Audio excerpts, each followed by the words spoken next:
Spiderman no वे home केवल एक super hero film नहीं थी, यह एक पीढ़ियों को जोड़ने वाला सिनेमाई जादू था जिसने हर दर्शक को भावनाओं की उस गहराई में डुबो दिया जहां बचपन की यादें, उम्मीदें और वीरता की भावना आपस में मिलती है। यह फिल्म वहीं से शुरू होती है जहां फार फ्रॉम होम ख़त्म हुई थी। पीटर पार्कर की पहचान पूरी दुनिया को पता चल चुकी है और वह अब उस बोझ के साथ जी रहा है जिसे स्पाइडरमैन कहलाने वाला हर इंसान समझ सकता है। उसकी दुनिया अब उलट चुकी है।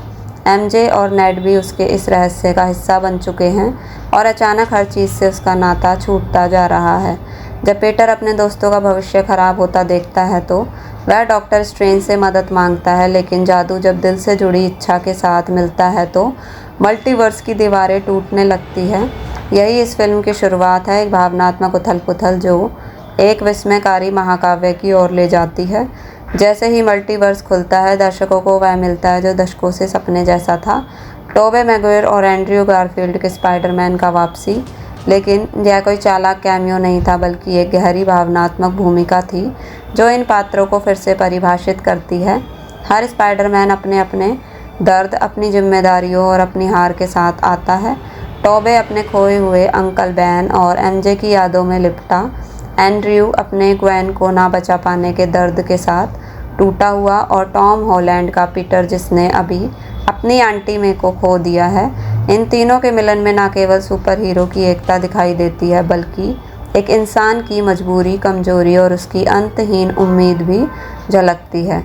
जब वे साथ मिलकर इलेक्ट्रो, सैंडमैन, लिजर्ड, डॉक ऑक और ग्रीन गॉब्लिन जैसे पुराने खलनायकों से लड़ते हैं तो वह लड़ाई महज अच्छाई बनाम बुराई नहीं, बल्कि आत्म साक्षात्कार की लड़ाई बन जाती है। पीटर को सबसे बड़ा सबक तब मिलता है जब वह नॉर्मन ऑसबॉर्न को मारने के करीब होता है, लेकिन टोबे उसे रोकता है। यह पल दिखाता है कि स्पाइडरमैन केवल ताकत नहीं बल्कि संयम का भी प्रतीक है। एमजे को बचाते वक्त जब एंड्रयू गारफील्ड का पीटर उसे समय पर थाम लेता है तो उसके चेहरे पर वह टूटे दिल की राहत देखने लायक होती है। उस एक पल में वह अपने अतीत को माफ़ कर पाता है। डॉक्टर स्ट्रेंज की भूमिका इस फिल्म में मल्टीवर्स को संभालने वाले संतुलन के रूप में है, लेकिन जब वह देखता है कि केवल पीटर खुद को सबकी यादों से मिटाकर सब कुछ ठीक कर सकता है तो वह पहली बार उसे उस लड़के की जगह एक सच्चे नायक की तरह देखता है। पीटर पार्कर अपने सारे रिश्तों को त्याग देता है। एमजे, नेड, यहाँ तक कि हैप्पी होगन भी उसे भूल जाते हैं, लेकिन वह मुस्कुराता है क्योंकि यही तो स्पाइडरमैन की पहचान है, छुपकर जीना, सबका भला करना और हर दर्द को अकेले सहना। फिल्म का अंतिम दृश्य जब पीटर एक साधारण सूट पहनकर बर्फीली रात में अकेले झूलता है, दर्शकों के दिल में गूंज छोड़ जाता है। यह कहानी थी एक लड़के की जो अब एक मर्द बन गया है, एक नायक जो कुछ भी हो जाए हार नहीं मानता।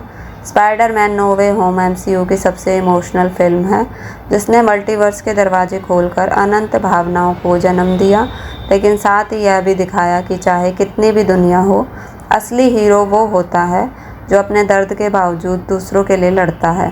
फिल्म की सिनेमाटोग्राफी, विजुअल इफेक्ट्स और माइकल गियाचिनो का संगीत इसे एक पवित्र श्रद्धांजलि बना देता है।